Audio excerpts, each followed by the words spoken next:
네, 여러분 안녕하세요. 저는 토지다의 랜디. 네, 여러분 안녕하세요. 토지다의 랜디입니다. 여러분, 그린벨트 사실상 얼마나 많이 잘 알고 계신가요? 여러분이 그린벨트를 원하는 그 시작부터 끝까지 이제부터 저희 토지다의 랜디가 하나씩 알려드리도록 하겠습니다. 그린벨트, 정말 많은 사람들이 수도권에서 투자를 권유받기도 하고 때로는 내가 정말 사고 싶어서 그 지역을 알아보는 경우가 많이 있습니다. 언젠가는 풀리겠지 하는 그 막연한 기대감으로 투자를 하고 있지 않은지 오늘 저와 함께 살펴보시죠. 작년 한 해 그린벨트를 보면 이 그린벨트의 거래량이 엄청나게 많이 증가했습니다. 왜냐? 3기 신도시 발표와 따라 그 지역에 그린벨트가 풀린다. 신역세권이 형성됨으로써 그 지역에 그린벨트가 해제된다. 도시공원 일몰제에 따라서 그 지역의 그린벨트가 또 해제된다. 이러한 여러 가지 이슈가 많다 보니까 주변마다 지역마다 이 그린벨트에 대한 몸값이 올라가고 있는 게 하나의 현실이었죠. 자료를 보시더라도 작년 국정감사에 나온 그 자료입니다. 그린벨트의 땅 주인만 4,485명, 여의도 절반 크기의 그린벨트가 투자의 대상이 되었죠. 하지만 이 그린벨트 지역을 한번 찾아보니까 어떠한 문제점이 있었냐? 바로 96.4%가 절대 보전 지역인 비오톱 1등급이라는 사실을 알고 계셨나요? 근데 이 자료가 국정감사에 나옴으로써 이 정부에서도 그렇고 각 지자체도 그렇고 이 그린벨트를 투기를 잡고 있는 그런 법인 부동산들이 하나의 타점이 되었습니다. 작년 서울 그린벨트 땅 거래액이 역대 최다, 묻지마 투자가 주의보 되었고 그린벨트 거래액 역대 최고 기록입니다. 여기에 기획부동산이 하나의 좀 큰 몫을 했다고 볼 수 있죠. 돈이 안 되는 곳을 막연하게 그린벨트가 해제된다, 향후에 돈이 된다, 이거 도시공원 일몰제 해제된다, 이런 이슈를 통해 가지고 투자자 기대 심리를 악용한 그런 사례라고 볼 수 있습니다. 그리고 이러한 개발붐, 가장 큰 개발붐이 3기 신도시였죠. 남양주, 고양, 인천, 부천, 그리고 과천, 하남, 이러한 지역의 3기 신도시가 개발된다고 이슈가 되다 보니까 당연히 그 지역의 인근에 있는 임야가 당연히 투자의 몸값으로 급부상하게 되었습니다. 경기 그린벨트 거래 역대 최대, 보시면 3기 신도시 공공택지 보상 조준, 3기 신도시에 따라서 그러한 영향 자체가 이러한 그린벨트 지역에 많은 영향을 주었다는 걸 볼 수 있습니다. 그린벨트도 토지다. 예, 토지는 맞습니다. 우리가 그린벨트라 그러면 당연히 투자의 기피 대상, 집가가 안 오른다, 그런 말씀을 많이 하시는데 그건 또 결코 아니죠. 그린벨트도 마찬가지고 접경지대, 민통순에 있는 집가도 매년 오릅니다. 그러다 보니까 이러한 지역을 어느 누가 제도를 잘 알고 투자하느냐, 그 관점에 따라서 하나의 개발에 투자가 될 수 있다고 보고 있습니다. 특히 이 그린벨트는 이 종이 자체를 잘 보시면 도시의 무질서한 확산을 방지하고 도시 경관, 환경을 보존하기 위해서 설정된 녹지대를 말합니다. 그러다 보니까 이러한 그린벨트는 개인이 개발하기보다는 국가에서 이루어지는 공공산업, 공공주택, 이런 지역적인 현안 사업이 이루어질 때 많이 해제가 된다고 볼 수 있죠. 어느 입지 좋은 곳을 내가 투자해 놨다가 그 시점이 왔을 때 해제되는 그 순간에 차익을 볼 수 있는 게 바로 그린벨트의 가장 큰 투자 이슈입니다. 이 그린벨트를 보일 때 가장 중요한 체크 포인트가 뭐냐 하면 전제 조건이 있죠. 이 그린벨트는 공공성을 목적으로 한 건축 행위이기 때문에 개인이 개발을 위한 그린벨트 해제는 사실상 불가능합니다. 해제가 가능한 경우는 국가 주도의 개발 산업, 즉 3기 신도시와 같은 공공택지 개발, 그리고 지역 현안 산업으로 지식산업센터 등이 하나의 큰 이슈로 이제 해제되는 거고, 대표적인 게 과천에 있는 지식산업센터죠. 이러한 부분이 해제되다 보니까 집가가 상승한다, 그러한 이슈 때문에 그린벨트를 많이 찾는 것 같습니다. 해제 등급이 있습니다. 무조건 다 해제되는 게 아니죠.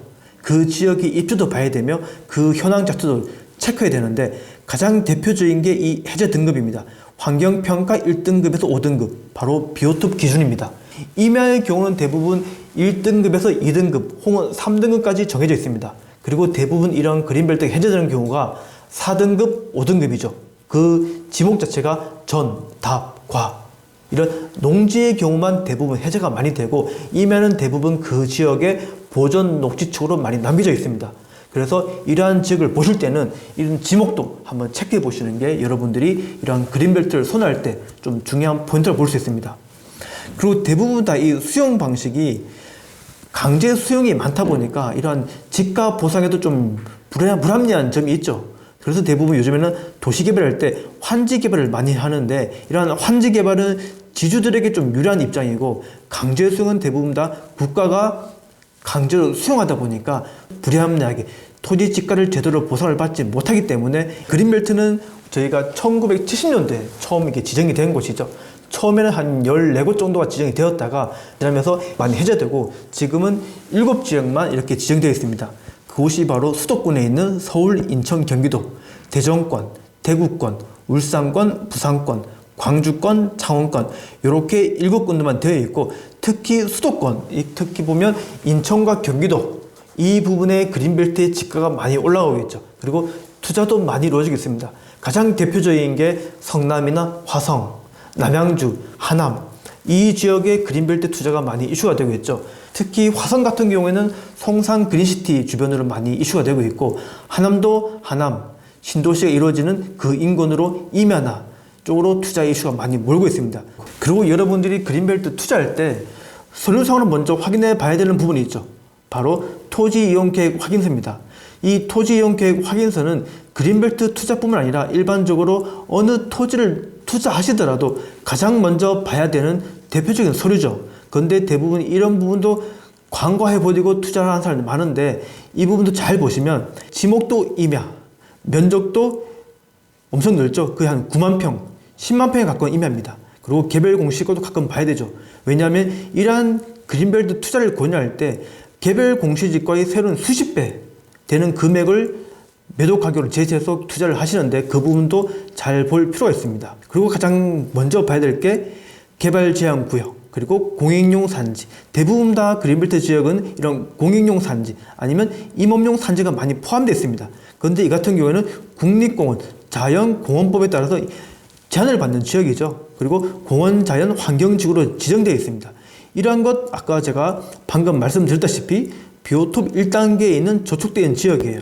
근데 대부분 이런 지역을 그린벨트 해제된다는 막연한 기대심 때문에 투자를 하시는데, 이 지번 자체가 제가 처음 말씀드렸던 작년도 국정감사의 대표적인 표적이 되었던 그 그린벨트의 임야 지역입니다. 법인 부동산이 그 그린벨트를 공시지가 이하 가격으로 구매를 해가지고 그 공시지가 가격보다 수십 배 되는 20만원, 30만원대의 이 가격대를 분양했다는 거죠. 그러다 보니까 이러한 그린벨트가 투자에 악용이 되고 잘못된 투자에 그런 좋은 사례가 되는 겁니다.